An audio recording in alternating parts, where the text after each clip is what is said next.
It's February 2026. The city of Minneapolis finds itself at the very center of a massive, historic federal operation. And really, the question on everyone's mind is this: is Minneapolis a safer city now? Or is it a city that's been pushed to its absolute breaking point?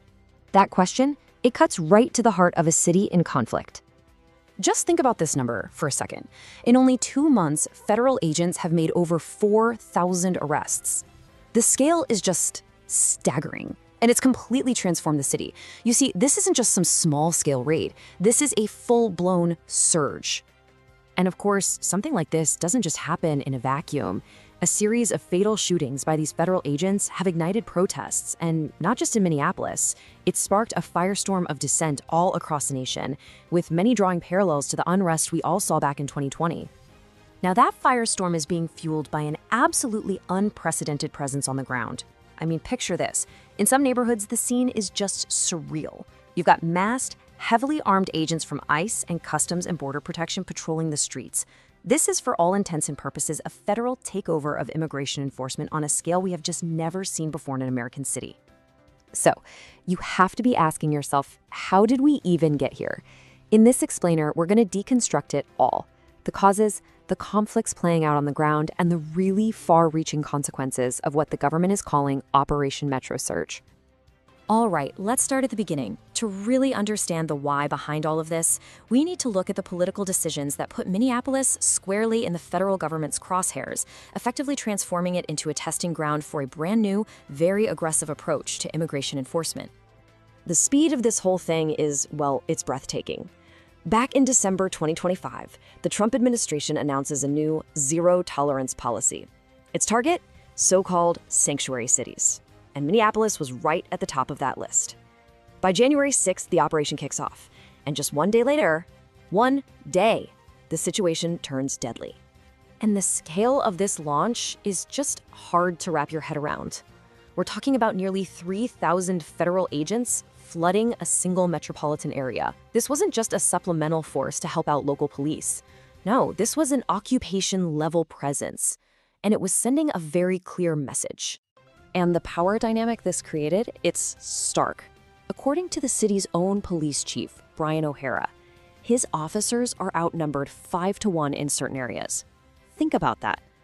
The local police, the very people who know these communities inside and out, have been completely sidelined by this massive federal force. It's created an environment that's dangerous and incredibly unpredictable.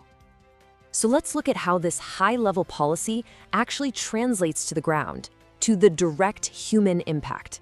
The story of this surge, it's being written on the streets, for sure. But it's also being written in a place you might not expect, the city's schools. You see, the anger that's fueling these protests, it has a name: Renee Good. She was shot and killed by an ICE agent on just the second day of the operation. Her death became the spark that lit the fire, a tragic symbol of the very real human cost of this federal surge. And right after the shooting, the data tells the story. The Armed Conflict Location and Event Data Project shows a 400% spike in confrontations immediately. Protests that had started with things like snowballs were suddenly being met with tear gas and flashbangs. And then, weeks later, a second civilian, Alex Preddy, was also killed, cementing this new, brutal reality of life and death on the streets. But the fight isn't just on the streets. It's moved into what was always considered a safe space. This quote, it comes from a completely unprecedented federal lawsuit filed by Minnesota's largest teachers union against the Department of Homeland Security. Why would they do that? Because it seems the longstanding policy of treating schools as sensitive locations, off limits to enforcement, has just been thrown out the window. And the impact on education has been nothing short of devastating. These numbers from the lawsuit, they paint a grim picture. School attendance has absolutely plummeted. Parents are keeping their kids home, terrified of a traumatic encounter with federal agents near schools and bus stops.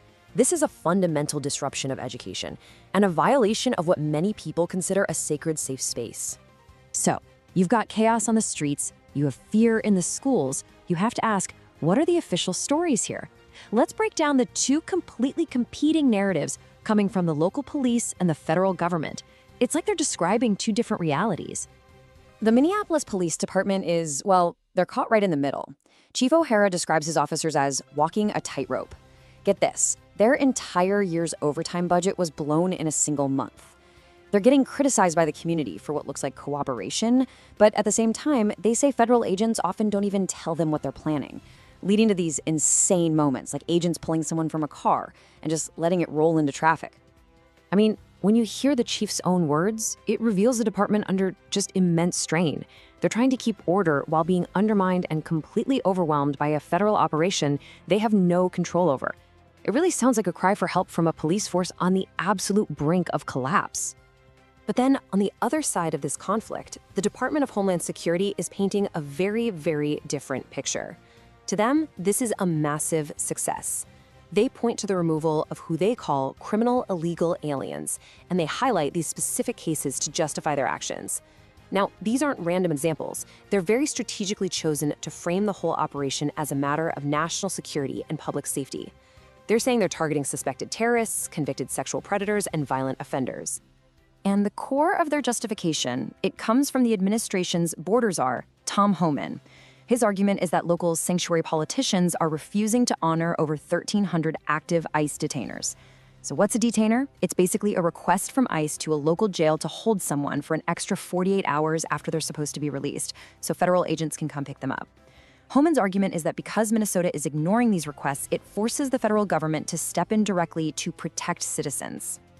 But here's where the story gets even bigger. This isn't just about Minneapolis anymore. The shockwaves from this operation are spreading, turning a local crisis into a national and even an international issue, with huge implications for the future of American cities. You know things are serious when the United Nations gets involved. The ACLU has escalated this conflict to the world stage. They've submitted a file to the UN alleging gross human rights violations and racial profiling. They're even claiming the US is violating an international treaty on racial discrimination that it signed decades ago. This is now a geopolitical incident. And that's maybe the most critical takeaway here. This strategy, what we're seeing in Minneapolis, it isn't a one-off thing. It's a pilot program. It's a stress test for what some people are starting to call the Homan Doctrine, and this doctrine represents a fundamental shift in the balance of power between federal and local authorities. The administration's already hinting that cities like Chicago, Denver, and New York could be next. Minneapolis is the blueprint. Which brings us right back to today, right now. As some federal agents are starting to pull back, Minneapolis is just left in this state of unresolved tension. It's a city holding its breath, deeply scarred by the conflict and just completely uncertain of what comes next. You literally have two completely opposite realities coexisting in the same city. On one hand, the DHS says it's making Minneapolis safer by getting rid of dangerous criminals. On the other hand, the ACLU claims the government is shredding the Constitution and terrorizing communities. Logically, both can't be true, right? Or can they? Is it possible for an action to be both a necessary evil and a dangerous precedent? And that leaves us all with the ultimate question. Is what we're witnessing in Minneapolis a necessary, if maybe ugly, step to ensure public safety? Or is it a dangerous overreach of federal power that sets a frankly terrifying precedent for cities all across America? The battle for Minneapolis is far from over, and its outcome, whatever it may be, is going to define the relationship between our local communities and the federal government for years to come.